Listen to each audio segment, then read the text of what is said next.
Ya Allah, Ya Rahman, Ya Rahim, kami bersujud dan bersungguh memohon ampunan-Mu ya Rabb.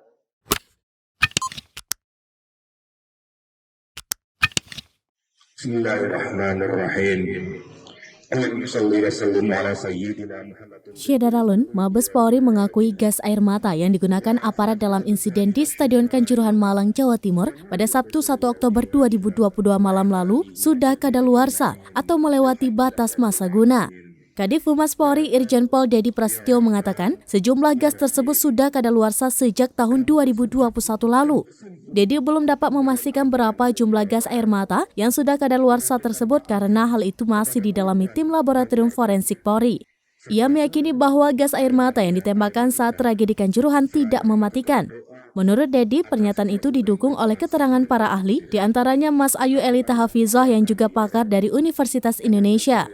Beliau menyebutkan bahwa gas air mata yang digunakan oleh Brimob ini sekalipun dalam skala tinggi tidak mematikan. Terkait tragedi di Stadion Kanjuruhan, anggota Polresta Malang kemarin melakukan sujud massal.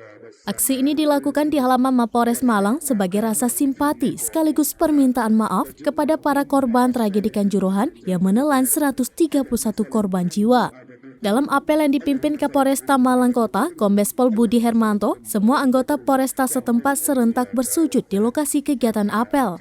Kasih Humas Polresta Malang Kota, Ibda Eko Novianto menjelaskan, seluruh anggota Polresta Malang Kota juga rutin melaksanakan sholat gaib kepada korban tragedi Stadion Kanjuruhan. Bismillahirrahmanirrahim. مالك يوم الدين إياك نعبد وإياك نستعين اهدنا الصراط المستقيم صراط الذين أنعمت عليهم غير المغضوب عليهم ولا الضالين.